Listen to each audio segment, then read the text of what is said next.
Okay,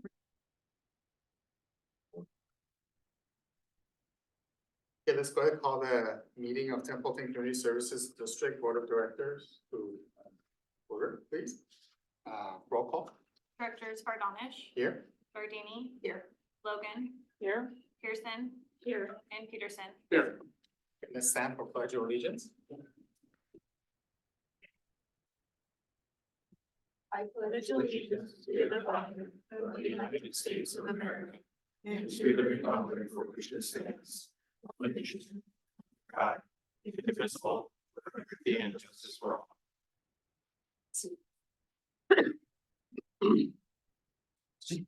Order of business, any of the board members would like to change the order of business? Everything good, all right.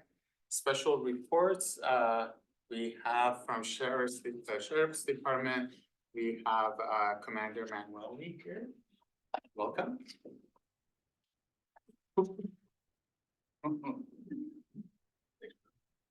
Good evening, Michael Manueli, Commander, Sheriff North Station. I have your report for January 2024. The station received 1,388 calls for service compared to last year. We had 2,133. That is a drop of about 36%. For Templeton, it was 291 calls for service compared to last year, 311. Drop of about 6% compared to San Miguel. They had 150 calls for service. From those calls for service, the station generated 206 reports compared to last year. We had 220, a drop of about 6%. For Templeton, 65 compared to last year, 57. That was a 14% increase in reports. So we saw a drop in calls for service, yet our number of reports that we actually took increased.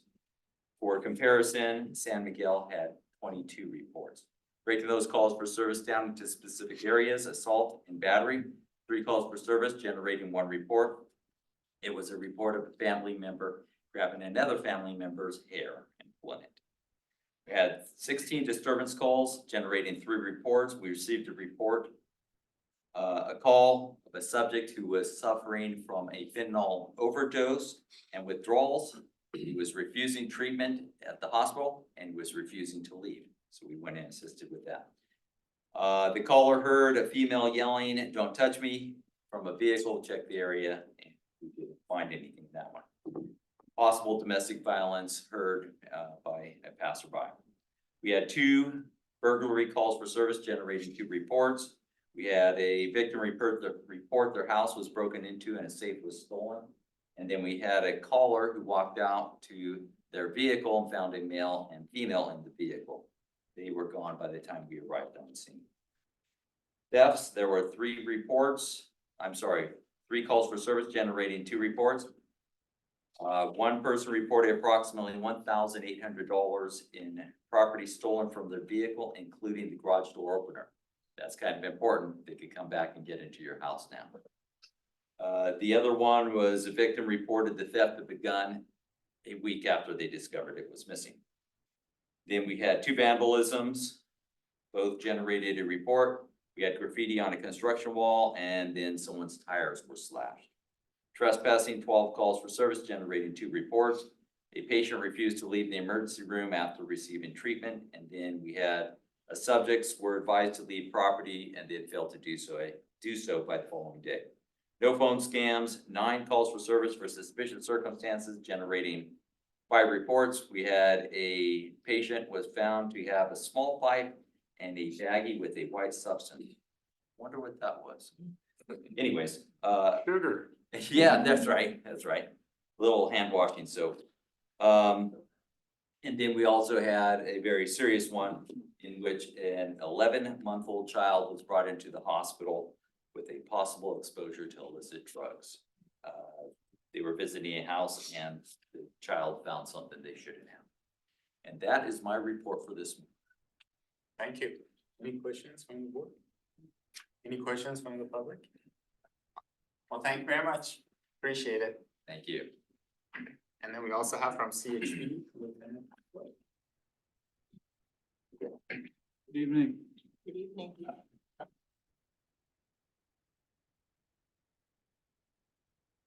Chandler Stewart, commander of the CHP Templeton area.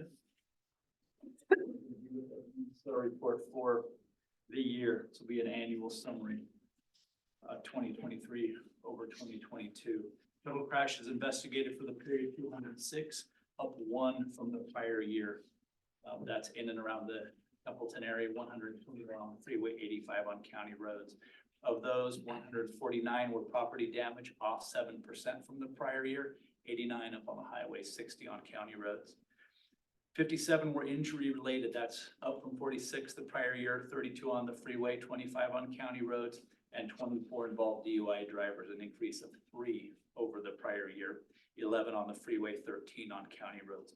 Pleased to report there were no fatal collisions for the year, either this year or in 2023 or 2022 for the areas in and around Templeton. You're aware that there was a fatal collision just a few weeks back, not far south of here, down by Del Rio on the freeway. A very unfortunate situation. That driver is looking at charges of homicide, possibly murder. In that case, the DA has already started the arraignment process, and they're going to take it all the way forward. Very unfortunate. We're glad for everyone's efforts to not drive impaired and holding your friends and loved ones responsible to do the same and continue to do that. We're hoping for a reduction in fatalities next year also. There were 2,940 enforcement contacts for the period, up from 2,575 the prior year, a 12% increase in and around the Templeton area, and 1,702 citations issued, up from 1,452 the prior year. There were 9,899 citations issued throughout the jurisdiction for the year, up essentially 1,000 from the prior year. Of those, 962 were for maximum speed, a speed above the posted speed limit. 947 of those up on the freeway, 15 on county roads, an increase of 10% from the prior year, and 8 citations were issued for speed in excess of 100 miles per hour. All of those on the freeway. We conducted 47 DUI arrests for the year in and around the Templeton area, 22 on the freeway, 25 on county roads, up from 43, an increase of 9% over the prior year, and arrested 421 DUI drivers throughout the year throughout our jurisdiction. For your information, we provided 2,719 public motorists throughout our jurisdiction, or motor services, I should say, throughout our jurisdiction. That's essentially the same number as the prior year. And that's our report. Well, thank you, appreciate it. Any questions? No? Any questions from the public? Well, thank you for keeping us safe, you guys, appreciate it. I'll leave the report with the secretary. There's also some crash information from Los Chavos that was requested by the advisor. I think they may have sent it over to you guys, but I'll just leave it with you. Thanks. Thank you. The next item is badge pinning ceremony for our firefighters, Jaren Blank and John Deal. Chief Peterson. Well, good evening. I won't say good morning again, but good evening. It is my pleasure to again badge a couple of our newest members, John Deal and Jaren Blank. Come on up. You guys stand right here. Yeah, you're in the spotlight.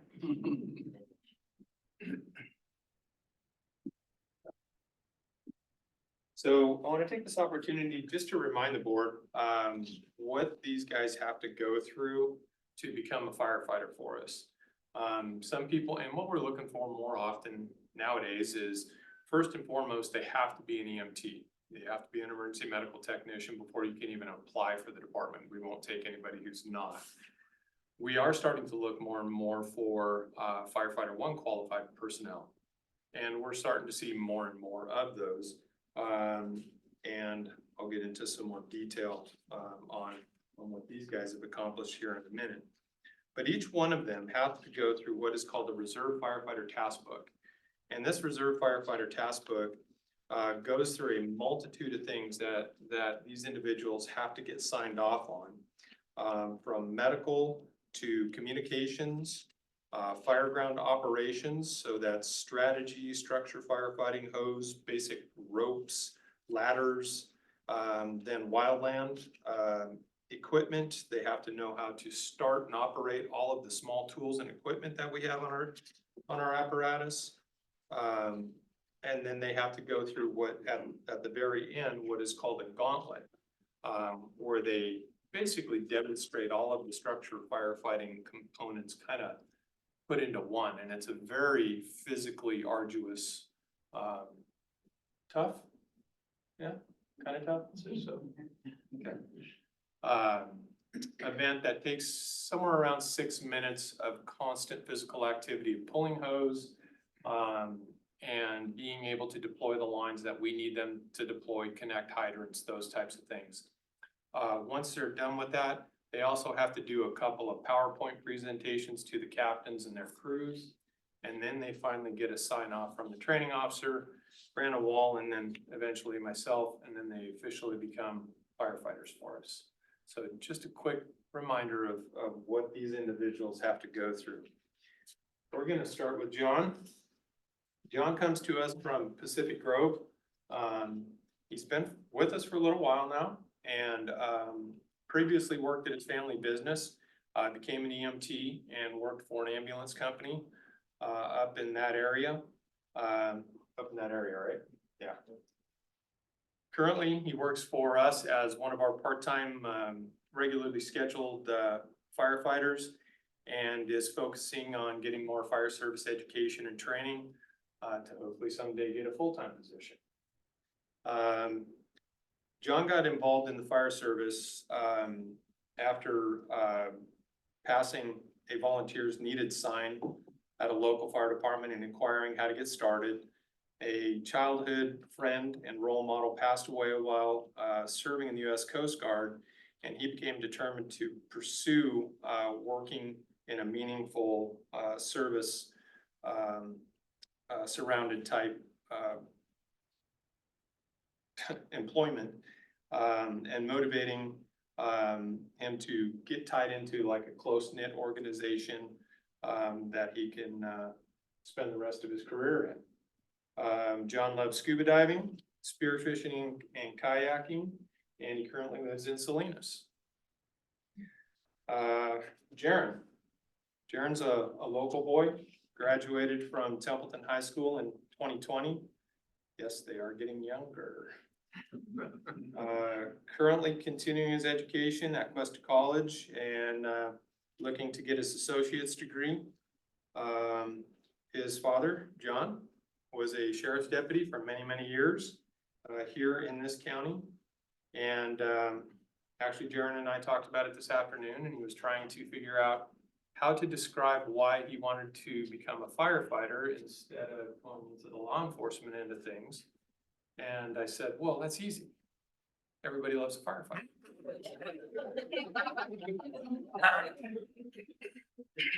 Not really. I said, it's one of those things where I was gonna actually throw some, firefighter law enforcement, because I respect these guys too much. But it's really one of those things where, having come from starting in law enforcement and then going into the fire service, they are both service oriented employment and service to the community. And I know it was a hard decision, kind of went there myself. And so essentially, I think what it is it's that community orientation where you're out doing the medical end of things and the firefighting type things, where unfortunately there is a side to the law enforcement side of things that you have to get that into the negative side of our society, where the firefighter gets to deal with a little more of the positive side of the society. So that was kind of our discussion this afternoon, and I think that influenced his decision a little bit. But we're glad to have Jaren on board also, especially being a local boy. His hobbies include fishing, camping, spending time with his family, and off-roading. And he currently lives in Paso at his family's ranch, which is interesting, has been in their family for 6 generations. Yeah, that's what I said. Wow. So with that being said, we are going to do an oath of office, and then you'll do your badge pinning after that. They need to move into the cameras. You're Yeah, hogging it come on. all and they don't. I'm get- hogging it all. On this way, right there. Good enough. Okay, so actually, I'm gonna bow out of the camera. So I'll have you guys raise your right hand. I'm not gonna make you read it because that just gets a little more difficult. So, repeat after me. I state your name. I, Jaron Blank, Do solemnly swear or affirm do solemnly swear or affirm that I will support and defend the Constitution that I will support and defend the Constitution of the United States of the United States and the Constitution of the State of California and the Constitution of the State of California against all enemies, foreign and domestic, against all enemies, foreign and domestic, that I will bear true faith and allegiance that I will bear true faith and allegiance to the Constitution of the United States to the Constitution of the United States and the Constitution of the State of California, and the Constitution of the State of California, that I take this obligation freely that I take this obligation freely without any mental reservation without any mental reservation or purpose of evasion, or purpose of evasion, and that I will well and faithfully and that I will well and faithfully discharge the duties discharge the duties upon which I am about to enter. upon which I am about to enter. Congratulations, gentlemen.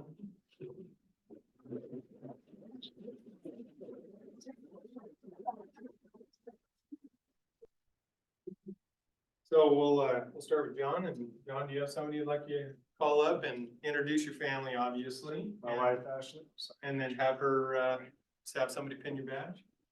my wife Ashley, my father-in-law Dickie's here and my mother-in-law.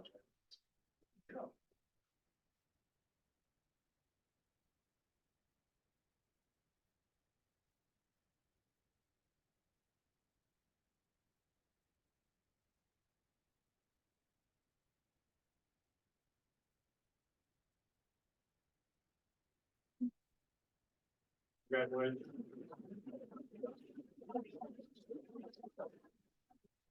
Darren? I have my parents right here, John, Cheryl, and then I have all my grandparents, and then my sister and her boyfriend here. And somebody you'd like to pin your Have my badge? dad come up here. You know how to do one of those, right? I think so. Maybe. Shield. Yeah, I know. No stars, sorry. Right.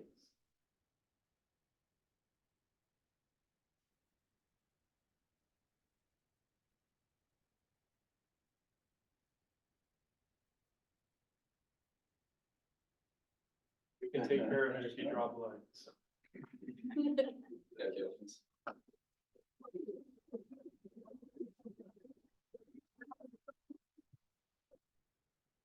Okay, would you guys like to say anything? I'd just like to thank my family for all the support. I'd like to thank my family for all the support, from being here and then going to the fire academy and coming back. I'd like to thank everybody at Templeton Fire Department for helping me out in the beginning of the journey and having the patience, because a lot goes into it, like you discussed. A lot goes into it, absolutely. Congratulations. John? Yeah, I'd like to first and foremost, my family, thank my wife, because could have done it without her support. Everybody here at Templeton Fire, you know, for also, like Jaron said, being patient, I require a lot of patience. And yeah, just showing me what a good, strong culture is and taking care of me. Thank you. You bet. Congratulations, John.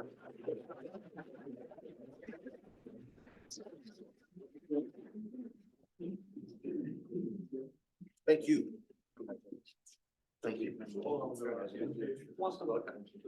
Congratulations. Wrong grip. Everybody said we are. Congratulations. Oh, Thank you, guys. Yeah. Thank you. Thank you. That's nice. We're gonna go get pictures. That's it. Okay, we're all gonna go out into the apparatus bay and. You guys. I'm just here for interesting questions. I'll clap your crowd. I'm not gonna- That's our entire crowd. You can stay and watch us exciting meeting. You know? I think the commander was afraid of us. Get in trouble, okay? Being Too modest. many years of gentlemen.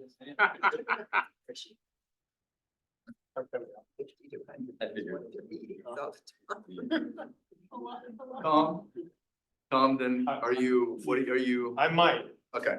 You don't wanna be on the spotlight. You don't wanna be the only one. So. Okay, well, that was wonderful. So the next, okay, public comment, members of the, members of the public may address the board on any items of interest within the subject matter jurisdiction of the board, but not on the agenda. Any public comment? Mr. Wagey? Nope. Okay. We'll go ahead to consent agenda. We have 3 items on the consent agenda. Item A is the minutes from February 6th, 2024. The treasurer's report, which is for goes through December 2023. And resolution number 01-2024, which is Everest Park Permit Application Signing Authority, and we will be considering adopting that resolution to authorize Mel Johnson and Jeff Burrows as authorized signers on behalf of TCSD. Anybody wants to pull that out of any of those items? I'd like to pull item C, please. Okay, let's go ahead and pull item C. All right, anybody else, any public wants, no? Okay, if so, then if may I have entertain a motion for item 7A and B. So moved. Move to approve the consent agenda items A and B. Okay, and may I have a second? Okay, roll call please. Directors Pearson, Aye. Gardini. Aye. Logan, Aye. Peterson, Yes. and Bardonish. Okay, let's discuss item 7C, the resolution. I just had a suggestion on the last, well, not like second to last paragraph, but now therefore be it resolved, determined, and ordered. When it says grant signing authority, I would just recommend adding for permits related to Everest Sports Park, just so that it stays consistent with the document. All it says is signing authority to Jeff Briltz and no.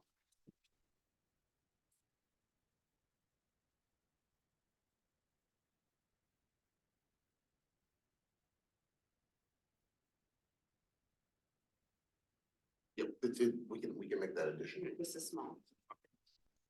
Got it. Okay, then I'll entertain the motion for that item. I'll make a motion to adopt resolution number 012024 with the amendments as stated earlier. May I have a second, please? I'll second. Okay, roll call please. Directors Gardini. Aye. Pearson, Aye. Logan, Aye. Peterson, Yes. and Bardonish. Aye. Are we moving on to the business items? Item 8A, which is water buffer model update and release of 129 water units. I think I read that correctly, right? a typo. We all fell off.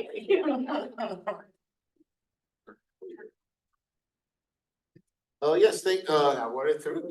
thank you, very much. And yes, I think we're here to deliver some good news. We've been providing a water buffer model update, to the board for about 8 years since the water buffer model was adopted by the board. And just as a reminder, we're talking about the model run through the end of last year. So this includes data through December 31st, 2023. Look, I'm skipping way ahead.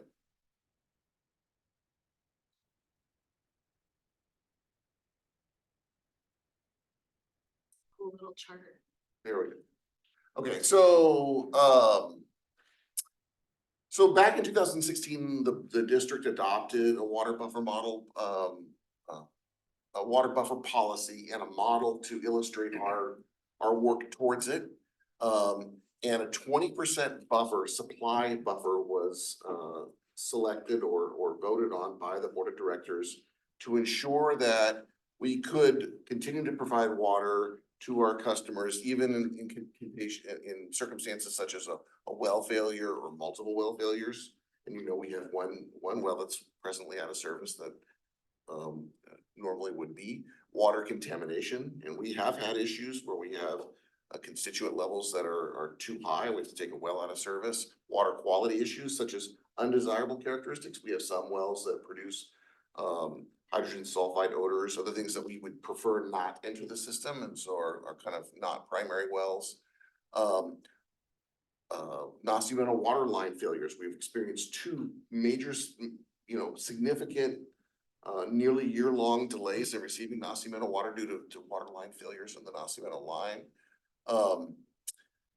Increased allocation of the Templeton subunit, so it's possible that over time our safe yield of the subunit may decrease if there were other users of the area where our deep wells are located. Adjudication, that's a risk that exists. Legislative changes, an example was the ADUs, which, about 7 years ago became a right of many properties to build a second residence on the property. Or drought circumstances. Again, just as examples of some reasons why the supply buffer was needed. Again, looking back like 8 years ago now, it seems like a long time ago, but you'll remember we were in the midst of a multi-year drought and we were following the drought monitor closely, and you could just see from a color standpoint, just how dire the circumstances were in this 2013, 2016 era, with most of California in exceptional drought, much of California exceptional drought, our area included. Now, 8 years later, it's a far different story, of course.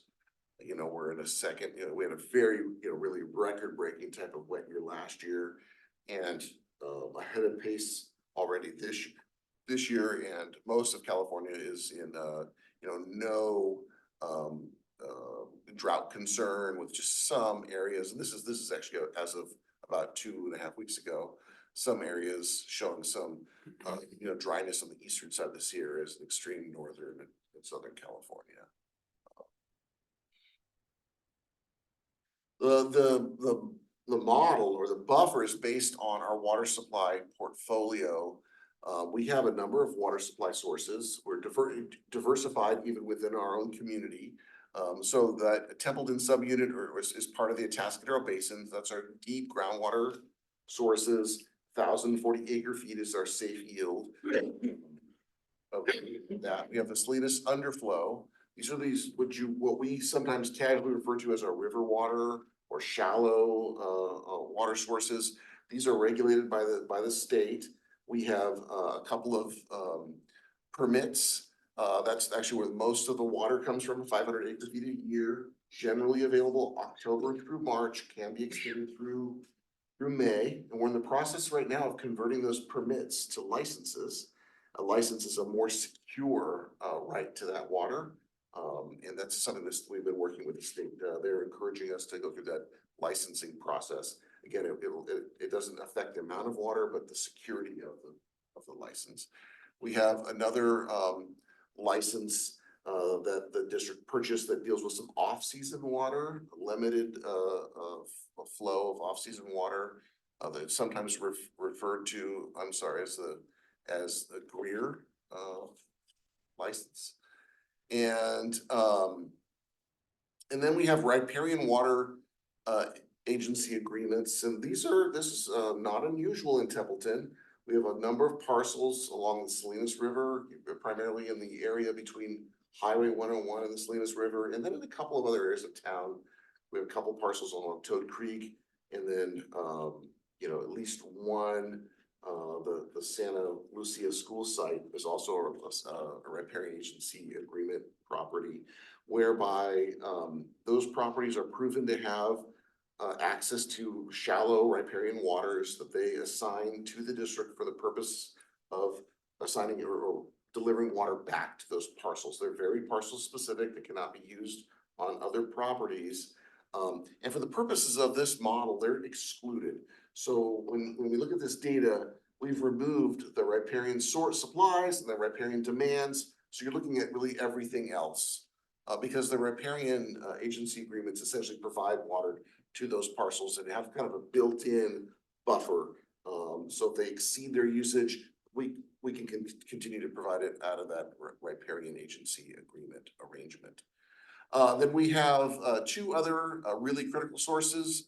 Wastewater retrieval, this is something the district's been doing for 20-some years. The treated wastewater at the Meadowbrook wastewater site is piped down to our Selby location and percolated in the ground and then retrieved at two downstream locations, the Creekside well and the Smith well. Again, those are 28 and 35 months later, so quite specific about how we track that source of water, and Nacimiento allocation. And that's treated very much like the wastewater where we percolate it presently at the Selby site and track its progress downstream and retrieve it 28 and 35 months later. And we're able to kind of maximize the use of those two sources in our peak summer demand periods because of the way the timing works with regard to the 28 and 35 months. And those two sources are actually more variable. And I'll get into that in just a second. The amount of wastewater we retrieve, the amount of Nacimiento water we percolate varies a little bit each year. So a year ago, this first chart is really where we were a year ago this time. Actually, I think on February 7th, it was presented to you. And I think the important thing is we've been tracking this data now for quite a while. Those of you who've been on the board, most of you have been on the board for a long time. You've been seeing these presentations annually. This table has a lot of information, but fundamentally it's a supply. This top black bar is our cumulative supply. So all those sources added together. Last year, we were suggesting that 2020, the end of 2023, which was this period here, we would have just 2,066 acre feet of total supply at the end, I'm sorry, for 2023, current, the year that just concluded. And last year, based on the demand, and the demand is, again, the demand is determined by looking at the production over the past 12 years, throwing out the lowest production year, the highest production year. So we use 10 data points, and then forecasting that forward, plus averaging those, plus adding up all the outstanding or unconnected units that were labeled virtual and zero use meters, and also outstanding water use commitments that are subject to a water capacity fee. Adding all that up produced the forecast for the demand going forward. And as a result of that, a year ago, the board directed us to go ahead and release another 27 acre feet of supply, which was 42 water units, which were released last spring. So that's where we were, just as a reminder, a year ago. For 2024, we've tallied our sources. So again, some of these are quite stable. The Templeton subunit, the Atascadero groundwater basin supply at 1,040 acre feet. We've got the permit water that I described, 500 acre feet. We've got the Greer license at 102 acre feet. These are the more variable supplies, and I want to touch on this with a little more detail. We had been using a 5-year average to calculate these because, again, they vary each year. Some years there's more wastewater to percolate. Some years we're unable to percolate all the wastewater because of conditions out at Selby or water quality coming out of the wastewater treatment plant. And so we had used a 5-year average. And that applied to both the Nacimiento water and the wastewater retrieval. And when we began the update process, actually we began discussing this, Justin and I, several months ago about this duty to update the model, which is this is the first time I've been so involved in this in the very detailed spreadsheets that calculate all of that fancy chart.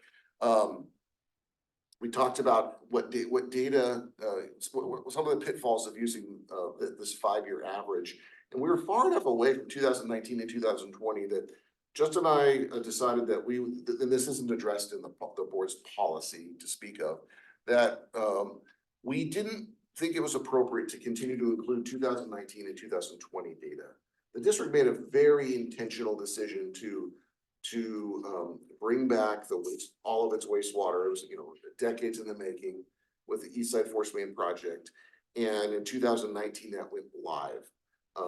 And to prepare for that, we turned off Nacimiento water intentionally to ensure we had sufficient capacity at Selby. We had some hiccups with the transition, and you might remember we had some upsets at the plant. We did use some spray field to eliminate some of the water because we didn't have the percolate all at Selby. And we made changes to the plant's operation in 2019 and 2020 to improve the treatment quality of the wastewater and percolation quality of that treated wastewater at Selby. And by 2021, we were back on essentially. And since 2020, we've percolated every gallon of wastewater that's been treated. And we've been taking Nacimiento water seasonally. And so we thought that we're not providing a very accurate prediction of water available going forward if we continue to include the 2019 and 2020 years for either the wastewater retrieval or the Nacimiento water during those years. So for this tally, these two figures right here, this 383, this 127 acre feet, those are a 3-year average. So 2021, 2022, and 2023. And it's our recommendation that we maintain that, go back to 5 years after 2025. So once we have 2024, we'll have a 4-year average. In 2025, we'll have a 5-year average. We can keep that 5-year average rolling forward, but including the 2020 or 2019 years artificially lowers that figure. It's not a very accurate prediction of the water that's available. So that's one change that was made, and that does result in an increase of water supply to 2,152 acre feet for our forecast. Remember last year when you looked at the table, it was 2,066. So it's a meaningful adjustment. So the model also then of course looks at the demand component. And as I just explained, it's 12 years of data throwing out the high and low. So using 10 data points, and then we add up all of the water that we have in reservation, essentially commitments that have been made over the years, will serve holders or water unit holders based on the amount of gallons per day that is assigned to those. And we've also included those properties or those parcels that have a payment plan that's currently in place. We've done water unit releases each of the last 3 years. And so we've got a number of units that are tied up in payment plans that if those plans follow through will serve commitments or water unit holders or assignees to those parcels. So I've made a couple of changes to this, to some labeling to make sure that you know that those are included.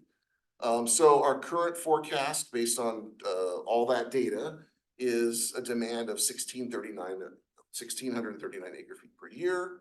And so what does that mean? When you go back to this very busy and data filled chart, is the current supply is 2,152 acre feet for 2024. The current forecasted demand based on existing connections and virtual meters, payment plans, and zero use meters, plus outstanding units that are subject to water capacity fee. That's a relatively smaller figure of 26 acre feet. Leaves that's 1,639 acre feet per year, which leaves an unallocated volume of water of about 83 acre feet a year, which converts to 129 water units. So it's a pretty significant amount of units that are recommended to be released based on these calculations. Now, I don't think it would be accurate for us to assume that this will be a repeat a year from now.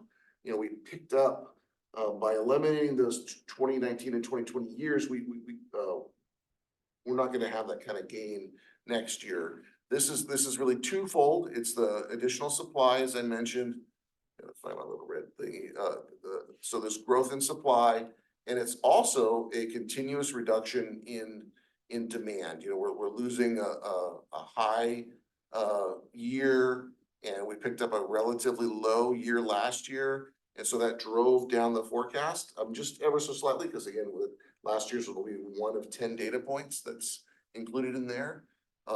So we have a reduction in forecasted demand coupled with an increase in available supply, which leads to this unallocated volume and our recommendation to release 129 water units based on this data. So again, next year, my forecast, my preliminary, I don't want you to believe that there'll be something like this every year. But we have released water. Our recommendation, if you follow our recommendation, will be 4 years in a row of releases, and this being a pretty significant release. I'm happy to take any questions. I actually have one more slide, but oops.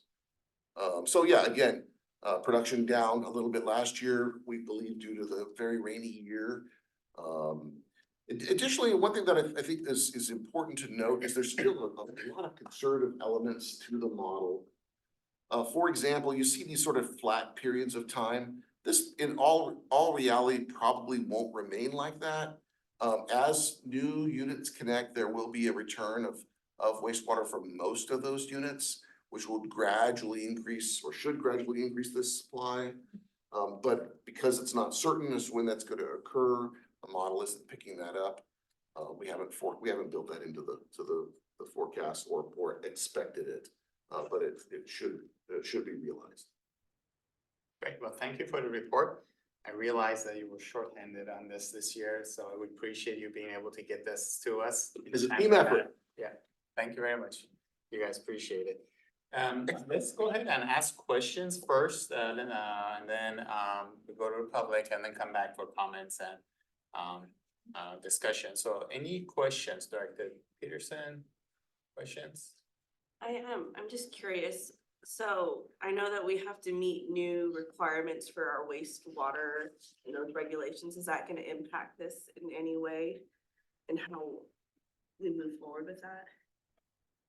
Well, the regulations that the wastewater treatment facility is facing are to improve the quality of our effluent, our treated effluent. And so if anything, I think our expectation is that that water quality will improve with those new requirements as we implement treatment techniques. And that should even help our ability to percolate in some circumstances. So none of them are intended to reduce, or our expectation is that they won't affect our volume of wastewater. And this is all volume based, right? Not that's on the supply side. Dr. Logan, do you have any questions? No, I don't have any questions at this time. Thank you. Dr. Jerry, no questions. Are you giving me a rub? I think you answered it though. So can our sewer treatment handle all this water that's or water that's being projected to be filtered through and then come back? I mean, do we have a sewer treatment? Yeah, I mean, so we're treating about 400,000 gallons a day, some days more, some days less, and we're permitted for 600,000 gallons a day. So we can accommodate, the plant can accommodate about 50% more water. I mean, we shouldn't be operating at the max, but that's what it's permitted for. We do have some bottlenecks in our system, like we've identified the West Side Lift Station as being a candidate for an improvement, probably a parallel pipeline to increase the capacity of delivering water to the plant, but the plant itself can accommodate the volumes. Selby site, this was something that we were very concerned about 4, 5, 6 years ago in terms of the ability to handle the volume of water. That's why we took the Nacimiento water offline initially. But the way the plant's being operated now is we're achieving treatment we're achieving a treatment level that allows us to percolate all the water. That being said, there are still reasons to not assume that, that this will not be challenge free. That's why we're using those averages instead of counting on the biggest year's percolation. For example, last year, actually, the amount of water, both Nacimiento and wastewater was down from the prior year that we could percolate. And the reason had little to do with the quality of water, but a lot to do with the very wet conditions. High groundwater impacts our ability to percolate that water. So actually last year, from a volume standpoint at Selby, hurt the numbers. It brought them down. They would have been lower or they would have been higher if last year had been a normal year. But they're all part of our calculations. This year, we could be facing a similar challenge. Right now, we're storing wastewater at the plant. And so when that happens, we're gonna lose some to evaporation. It'll all affect the calculations in the end, but the plant's capacity is not a concern in the near term. Selby is dynamic. One of the things that we can do, one of the decisions we can make at the Selby site is when we're facing challenges with percolating the wastewater, we can slow down our acceptance of Nacimiento water or postpone our acceptance of Nacimiento water. We have a nearly real-time ability to influence how much water from Nacimiento we take. So it's kind of a trade-off. In the short term, if we're able to get more wastewater, let's say some of these connections take place in the near term and we get higher wastewater flows, we would probably have to, it would probably affect our ability to take more Nacimiento water, but it's kind of a balance. We're not, our forecast of this 2152 acre feet represents our current capabilities. A follow-up question. So the green there is the virtual water meters, the ones that have been issued for Oh. years and years. Sorry. The Right. green, okay, so it's really a couple of different things. When the green that goes way back in these older years represented everything that was not connected. And then now in these more recent years, these grays is when the gray column were these are primarily virtual meter agreements, but they're also zero use meters. Some people have the ability to install or already had a meter on their site. And rather than to enter into a virtual meter agreement, they just connected a second unit to an existing meter, but they're not using any more water. So let's say they had a second water unit on a parcel that had one house. They connected the second unit to the existing meter for the purposes of billing, but they're not yet using that water or have put a second meter in. That's a relatively small figure. And then the other component that's in that gray bar is the payment plan folks. So by and large, the units that have been released over the last 3 years. Right, but the majority of that is like the 500 or 600 that are out there, right? Yes. Right, and so we're holding water for them, plus we're holding a 20% capacity on top of their. So the 20% is really off maybe this chart is trying to do too much. This 20% is reflected, I can't see my little, in this golden area. It really comes right off the top of this 2152 figure. Right. So it's not, I would say it's, what we're doing is we're making available 80% of our supply. Rather than saying we're holding another 20% on top of these virtual meters, but maybe mathematically it's doing the same thing. That doesn't make sense. Because if you're holding 20% of what you have, that's different than calculating what you're using, what we're holding for the virtuals, and then adding 20% on top of it. Because that number could be higher than starting with your highest number and going backwards. Well, this calculation is actually, the buffer is calculated by taking 20% of the supply column. So it comes kind of right off the top. This 21. So that leaves you your blue area, is what you're saying. That, well, it happens to be blue because it's above the other, that's That's the difference between the two.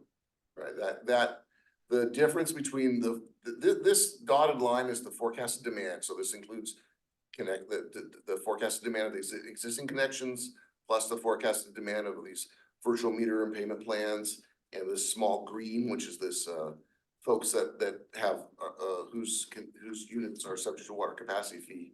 So that's our forecasted demand. This is the buffer, and the gap in between is the unallocated supply.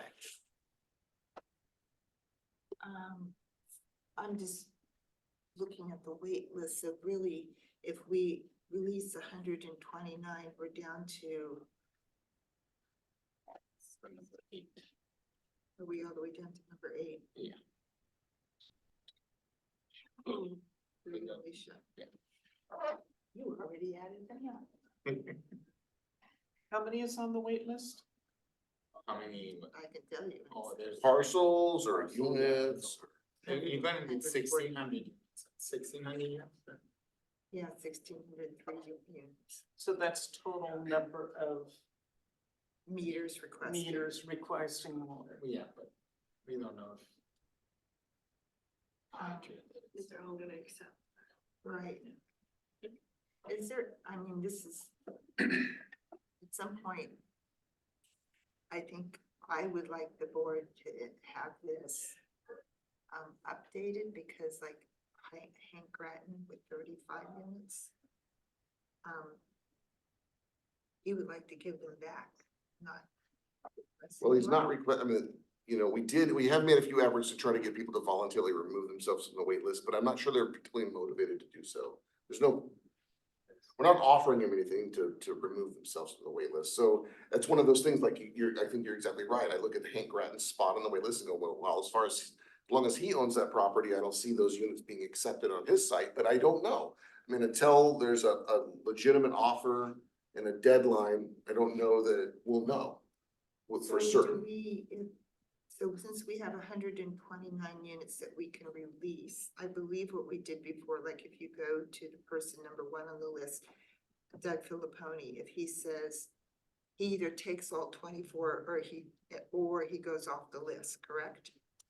Well, he's off the list either way. He can take up to 24, but because we can satisfy his entire request, Right. he gets removed from. the So list. if he doesn't, so if he takes only 5, then he gets given those 5 and then he gets removed from the Yes. list. So he has to take the whole amount and on down.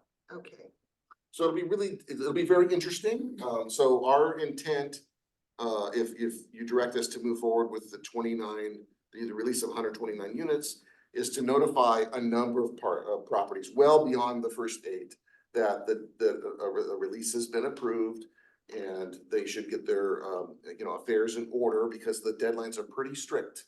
Actually, they're very strict and they're fairly short. The code says after the announcement is made to the property owner, if notification is made, they have 10 days to indicate whether they're accepting the units. And then after and then 30 days total to enter into the payment plan agreement and make the first payment. So,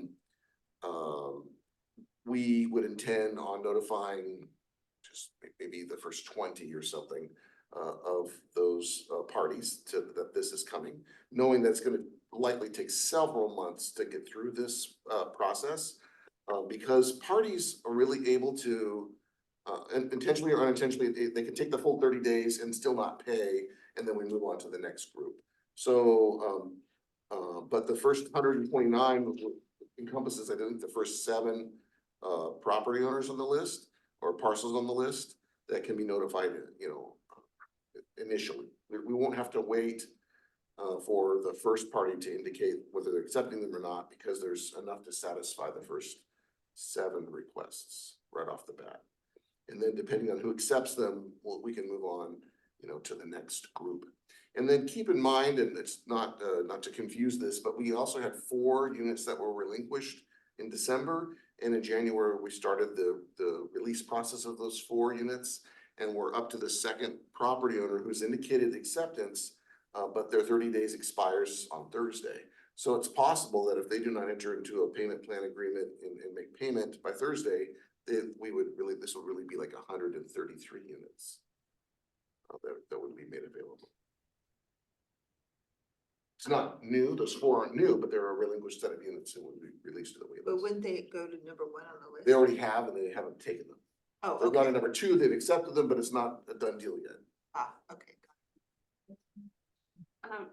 In regards to the pipe repair and the FEMA project of the county and whatnot, is that gonna impact water supply?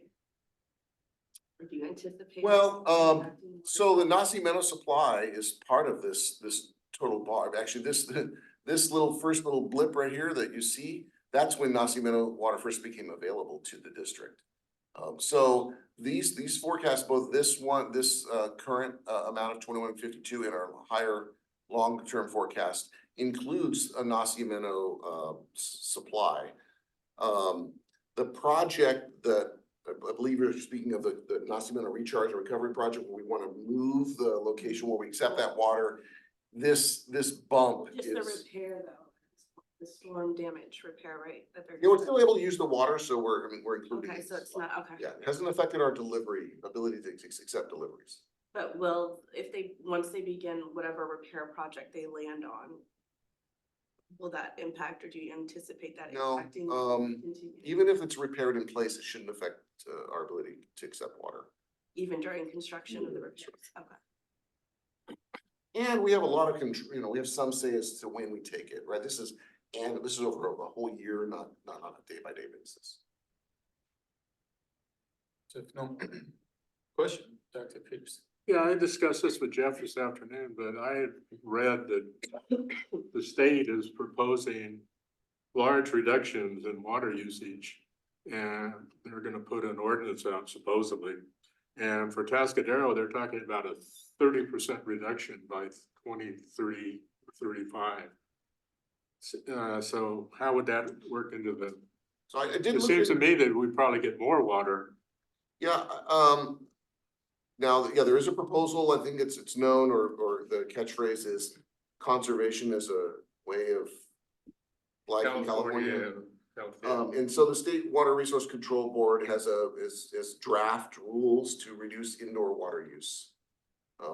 You've heard of these kind of concepts before. I think this will come down, they're still in draft form. It'll come down through the Urban Water Management Plan program. You adopted your first one just in December. We'll have another one due in 2025 and every 5 years thereafter.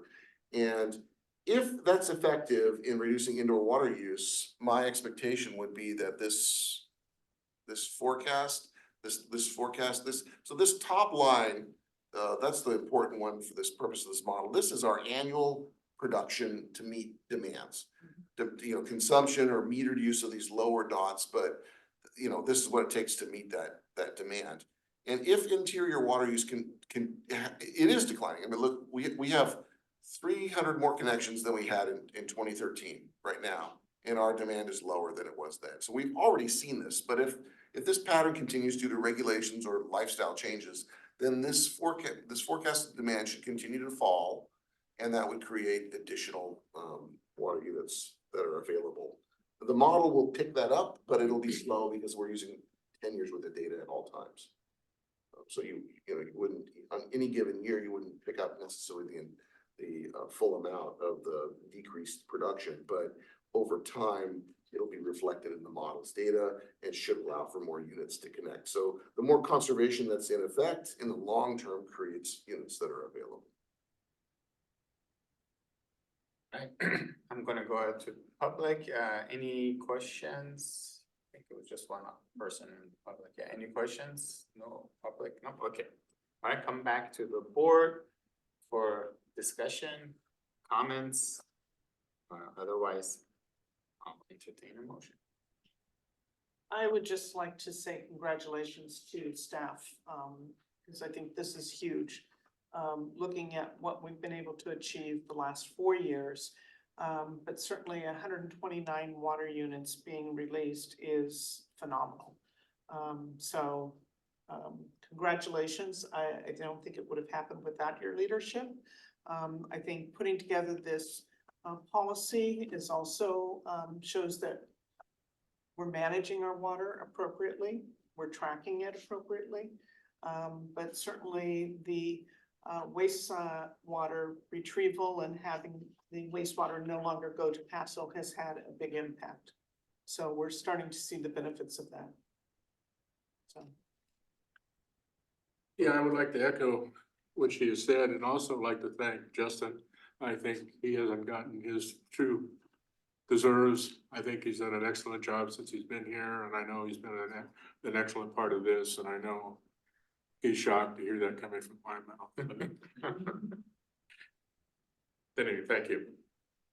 Any other comments? Thank you, Justin. Thank you, Jeff.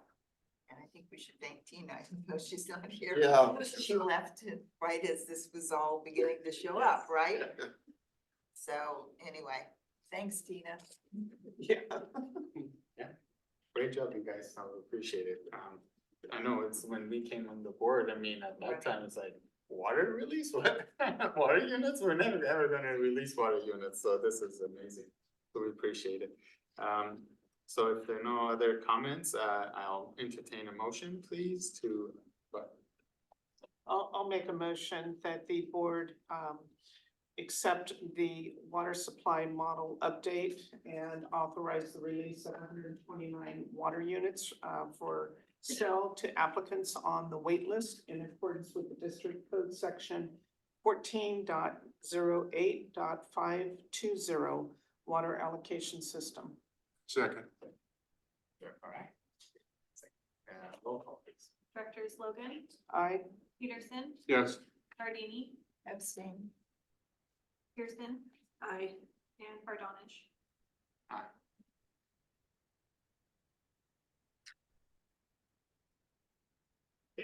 So so you're right, Justin, the operations side is clearly a key component of that.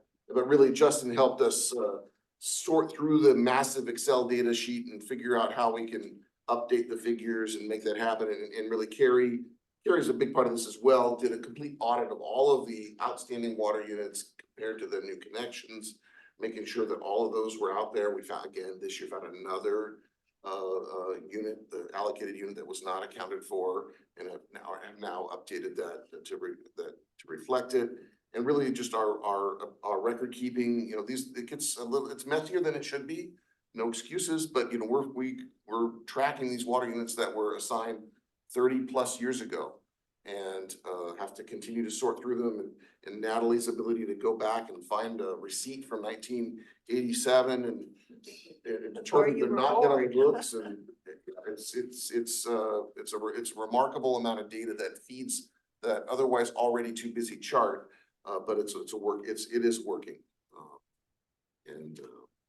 Yeah, thank you, and we will probably be making some folks unexpectedly make a decision on how they want to move forward with their property. Wonderful. Thank you, guys. Appreciate it. All right, item 8B is Natalie's item, mid-year budget review and adjustments. Thank you. So we have the mid-year budget review and adjustments before us tonight. Staff reviewed the current 23-24 operating budget, and we're recommending a number of adjustments for the board approval tonight. And I'll go over the majority of the adjustments that are maybe of a higher dollar value than some of the smaller ones. We'll start first with the water revenue. Adjustments, a decrease to user fees. And that was due to water usage remaining low the first half of the fiscal year. Interest income, an increase of 35,000, and that's just that the rates are continuing to improve this past year. And then a decrease to water cell site revenue of 86,000, and that's due to at the February 6th board meeting, the board directed staff to move cell site revenue to the fire fund to offset admin allocation. As for water expenses, for water salaries of 27,000, a decrease of FICA, decrease of 2,000, PERS retirement, decrease of 6,000, PERS health insurance, a decrease of 3,800. That was all due to the district engineering position vacancy. We're looking at an increase of 25,000 to water professional services. And that increase is to help with the engineering support through MKN. A decrease in water legal services of 25,000, and that's your legal expenses due to the Steinbach trial. Let's see, increase of 4,000 to purchase services, and that was for recruiting efforts for the district engineer position. We have an increase to repair and maintenance of 20,000.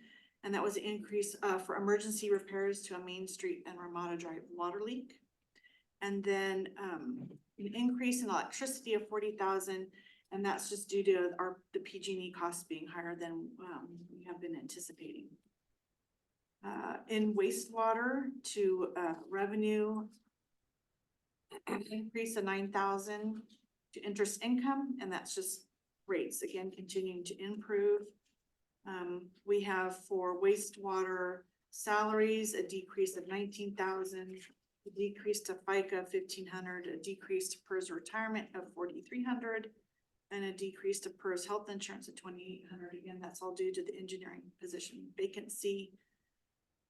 Increase in professional services of 10,000 for engineering support through NPN. Increase to purchase services of 12,000, and that's support for Evoqua, the odor control for the first year. Well, we've had that. An increase to water analysis of 10,000, and that was for additional testing to support the new general permit. And then again, increase in electricity of 41,000. As for the administration fund, we are looking at an increase of about 14,000, which is a transfer in the SERP due to the unanticipated retirement. You'll also see the other side of that in PERS health insurance, an increase there in admin. That's also for the unanticipated retirement. We're looking at an increase in salaries of just over 10,000 and to FICA of 1,000, and that was due to unbudgeted cash out of vacation time for the administration funds. We're looking at a decrease for the audit of 6,000. That's just that we went out to RFP. The audit expenses came in lower than anticipated. Let's see, we have a $9,000 increase in professional services. That's due to our increased IT costs related to additional staffing within the fire department, increased Microsoft licensing fees, and additional cyber attack security. Let's see, moving on to the fire department revenue.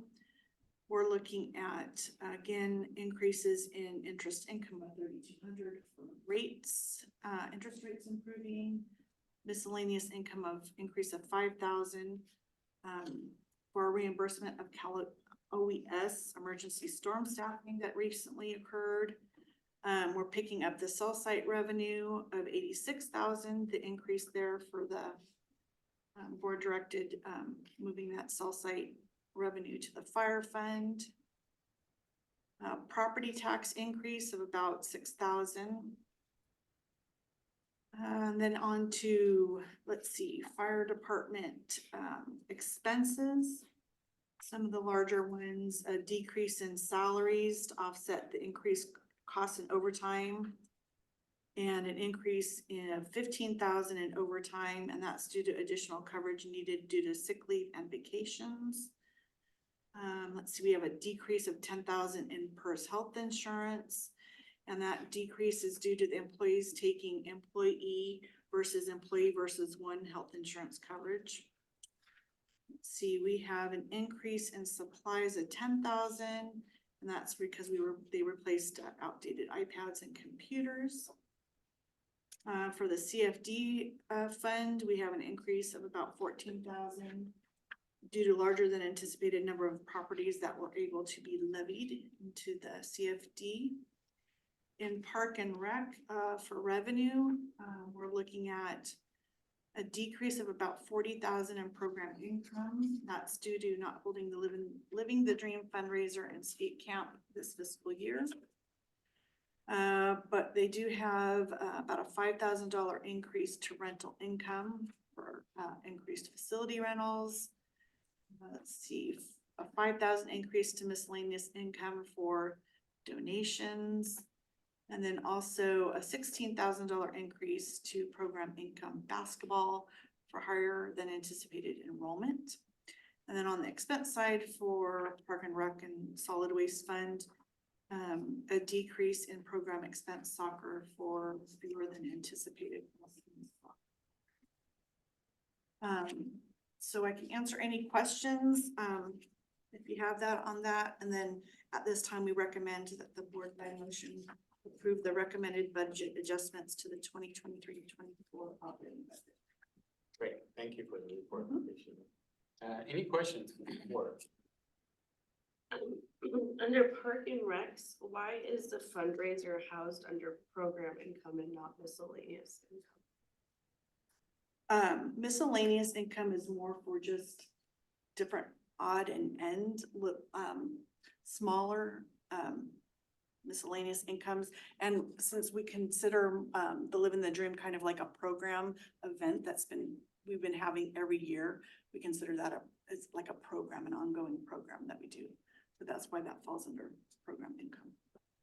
So like concerts in the park falls under that, and skate camp, and kind of like more of the ongoing events.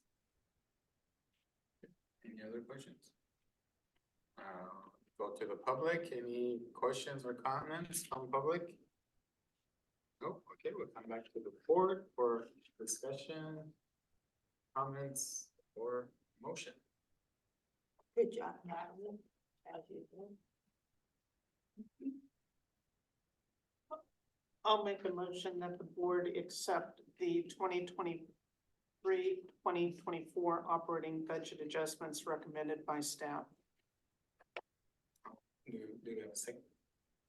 Second, sorry, Oh, yeah. Okay, roll call please. Directors Logan.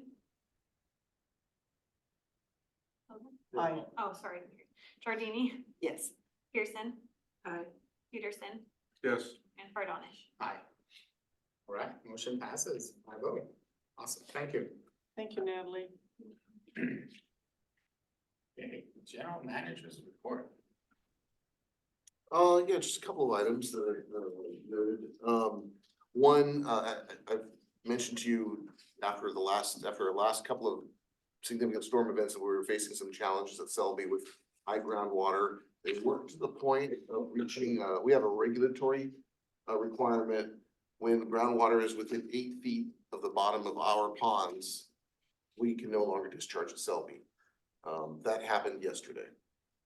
So we're holding all the wastewater back now until groundwater levels fall.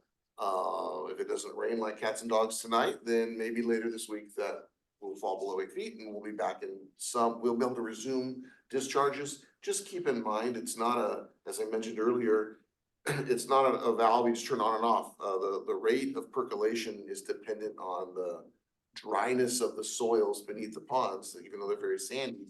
And so, when groundwater levels are high, like they were much of last year and are now, even when we're able to percolate, the percolation rates are reported. And at this point, I would expect any major storm event that will happen between now and the spring will resume this sort of position, right? The lake is Salinas Dam is full, and so all new rainfall is essentially coming over, spilling and coming down the river. We do have 2 new district engineer candidates. I'm sorry, 1 new and one sort of new, but one is just last week. So we will be vetting those candidates for the position. So that's good. So they've gone through the interview? No, they process? have not. Okay, Just applicants at this point. okay. What changed that inspired 2 more people? I don't know. Okay, you didn't change like the advertising. No, Taxi. yeah, I The mean, numbers. one came about a month ago. No, we've just continued to accept applications for the position. Okay. And, our circumstances changed internally and so maybe that, we're always trying to put the feelers out. And so maybe somebody decided that it's a good time to apply and it is. So we would welcome another one, if you know of anybody. And then, just passing along some news, Mike English, who's the developer of the Tin City area, passed away a couple weeks ago.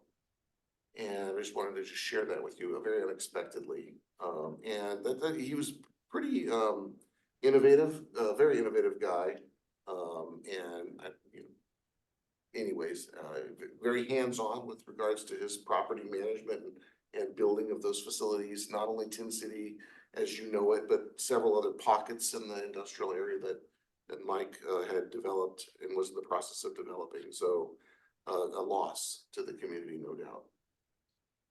Any relation to Jeff English? None that I'm aware of. I must have known too.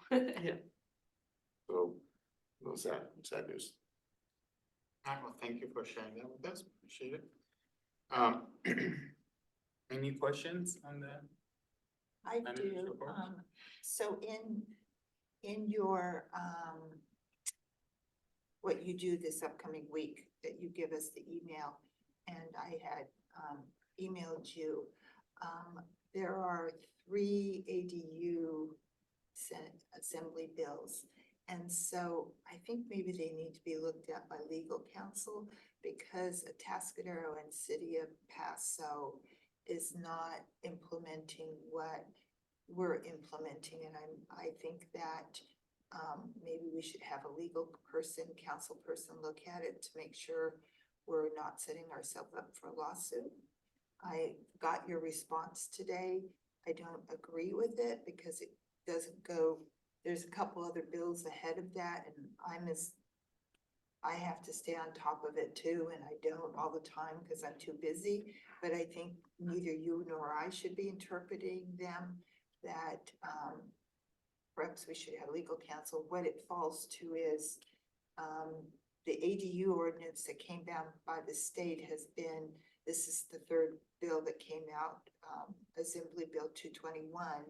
And TCSD is saying that if you add an ADU, that you have to have water and sewer lines to go out, new water and sewer lines put in. And the other jurisdictions are not requiring that because I think either because they don't want to, or because the bill requires them, doesn't allow them to. I don't know why. And so I'd like that found out when I want to just protect us from getting sued. And then I noticed too that in the wording you gave me, the wording was may, and so, which is not shall. And so that might be a thing that should come back to our board too. You know what I'm talking Yeah, about? I do. We'll review each 221, but I want to make sure we haven't missed anything. There have been a couple of, heightenings of those rules over the years. There were 2 before it, and there's some other bills out there. And so, I'm probably like you in that I'm doing 18 things during the day and trying to read a 21-page legal assembly bill. You kind of fall asleep in the middle of it. And so I just want to make sure, I want to make sure that we protect ourselves. Yeah, and I want to make sure, of course, just like you, I want to make sure our code is not in violation or conflict with state law, which does change. And we did do a couple of updates to the code, since the ADUs have been available or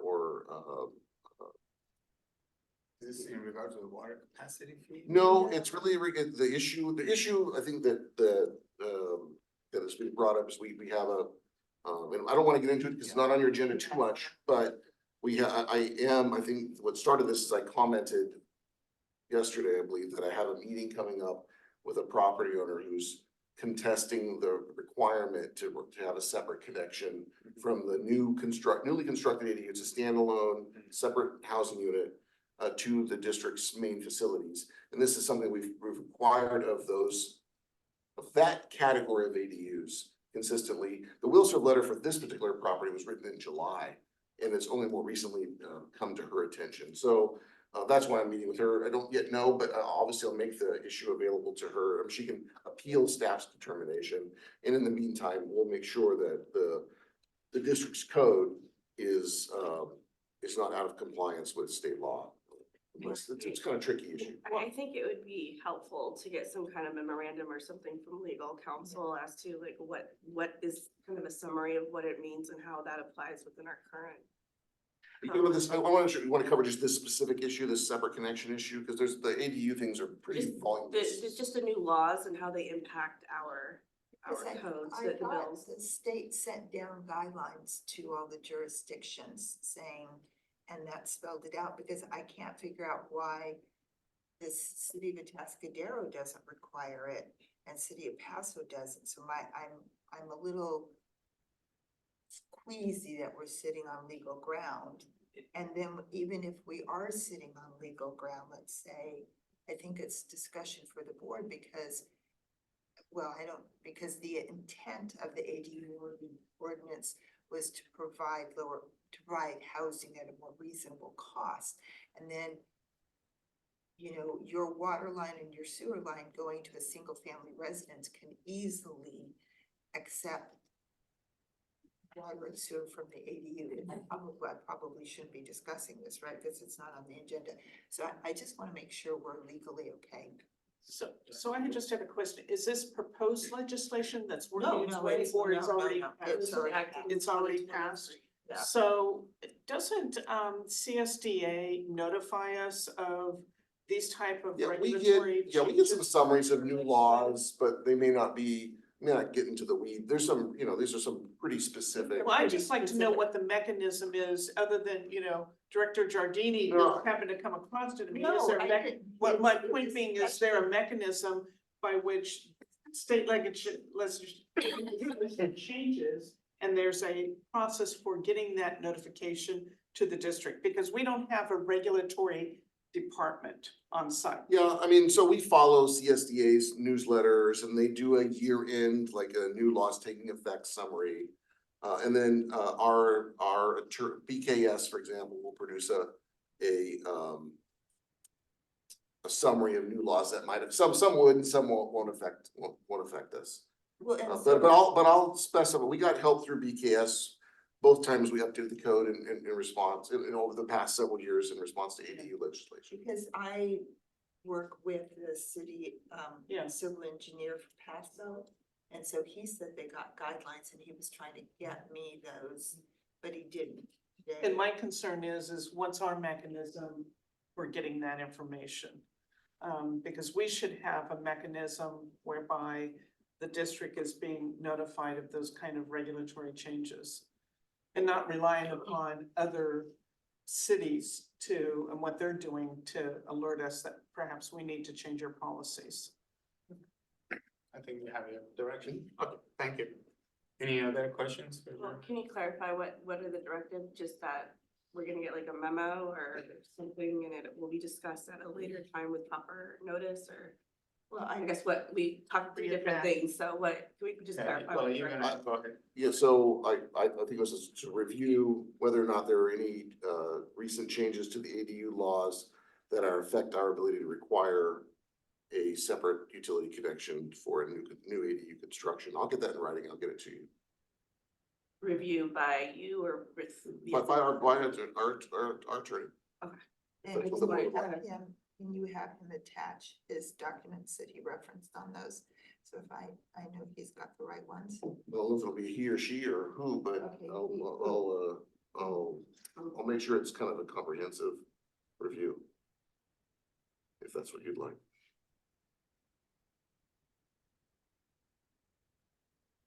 I mean, I think there are attorneys for different cities. Yeah, because he explained it's relying on CSDA. So is it also part of the directive that we need to maybe put on the agenda, already with the process that we can implement? Well, to I get think you answered that regulations, process. You're relying upon CSDA.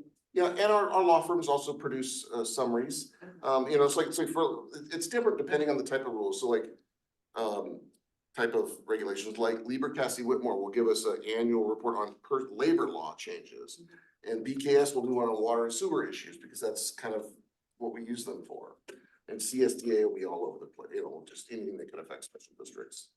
Some of these issues are tricky though. They're not gonna be found or you may not learn it all just by reading a paragraph. Because like the ADU regulations are pretty lengthy. They're pretty specified, based on the circumstance. What is And they've the- changed a number of times since the ADUs became a But you thing. should be able to go online and get the Yeah. final Yeah, I mean, What's the criteria for deciding whether that those changes are significant enough to come to the board? well, if our code is out of compliance, this needs to come back, the board would need to consider a code change, an ordinance to change the district's code. Okay, so long as we're in compliance, it doesn't necessarily come to. I mean, I'll just, you asked me specifically, I'll get it to you, and then you could request whether you want to discuss it further or however that. Thank you. Okay,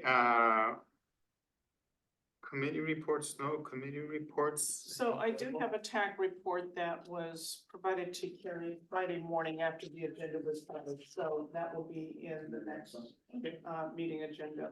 Okay, But- anything significant from it or no? No. Okay.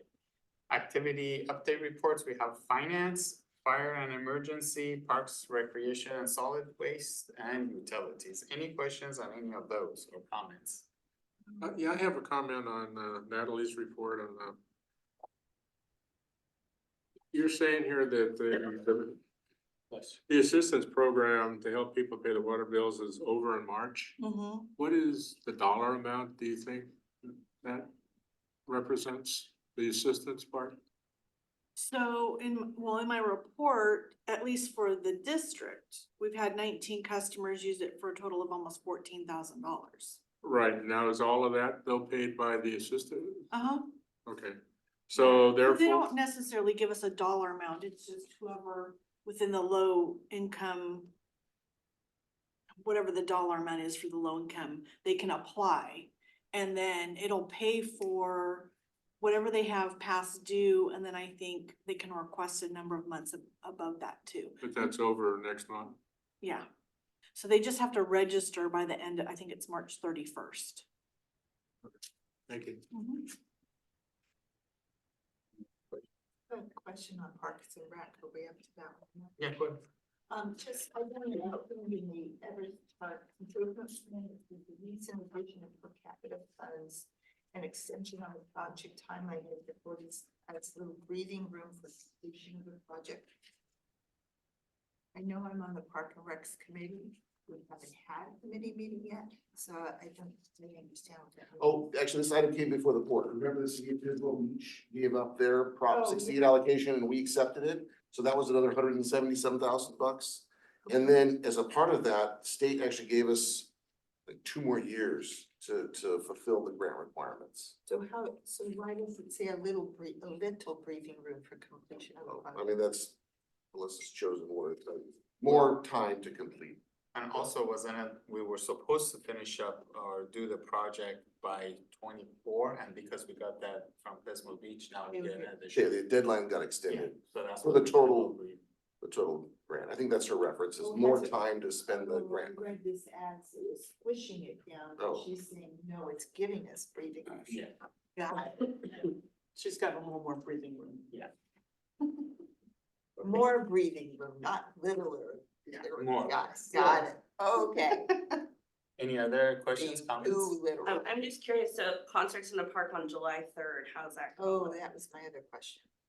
Could bring up. Yeah, we've done it before on the day before the concerts. The challenge really is some of the shenanigans that take place that are surrounded with July 4th and the fireworks are available for purchase, and so we've got to be diligent to remind folks not to light them off at the concert. And it will be a hassle because some of the parade goers come the day before and kind of set their chairs up. So it's not, So what about the concession stands? Those are set up? no, not typically. Okay. I mean, I think it will be, you know, hopefully everybody's cooperative and it won't be very impactful, but it's possible people will be stubborn and those chairs will be on the sidewalk and you'll have to walk around. Is there We'll have- coordination with the chambers? Cause I know they like to block off like that part towards the fire station. For their people and their vendors. They're usually pretty strict about. Yeah, I don't know about street, we'll coordinate with the chamber, to ask about street closures, and we'll get notifications of street closure applications as well to the fire department, because obviously this is where we're housed.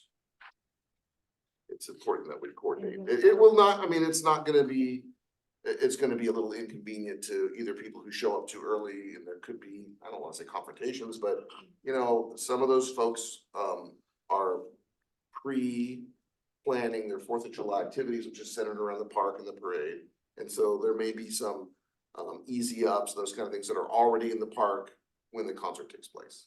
What was the reason on just having the concert instead of just skipping that week? You know, I wasn't all that involved in whether they, I know Bree and Mel talked about whether they're gonna have it or not. We've hosted it on that, we've hosted it the day before, Fourth of July before. We've not hosted it when Fourth of July falls on a Wednesday. And then the fire department will have their pancake fundraiser. We didn't hear anything from Chief Peterson about where that money goes. Has he followed up on? Yeah, that? I'll make sure we get the report back to you on that. Yeah, the association's fundraiser, yeah. Because Melissa said she hadn't gotten any money in years from him. And Natalie's confirming it. I'll follow up with the association. Dr. Logan, did you have? No. No, okay. Questions? Just a minor one, we brought this up earlier about living the dream. I'm not sure that should be one of our programs. We don't have anything to do with it anymore. It's the Well, Rec Foundation that's running it, and they're gonna do whatever with the money, supposedly it's gonna come to us. But I don't see how we can have it as one of our programs when we're not involved anymore. so at the beginning of the, when you approved the budget originally, it was intended to host it. I mean, that was, the budget was put together with Living the Dream being included. And now it's And, taken and out. only recently has the Rec Foundation spearhead, or agreed to spearhead that effort. So I don't believe it should be in there next year. I mean, the fundraising would be some of the donation coming from, the Templeton Rec Foundation to Templeton Parks and Recreation as a result of Living the Dream, but. Okay, thank you. Okay. Let's give us one money. It's not my decision. It makes it I sound like. sit on the, I don't feel like I am the two. You are. The next item is directors' reports and or comments. If you have been involved with any meetings or attended on behalf of district, anything, any comments on that?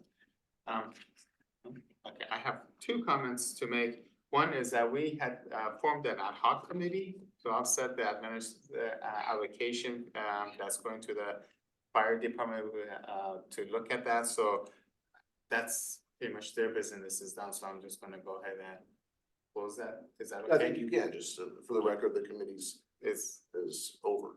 over. Disbanded, I guess.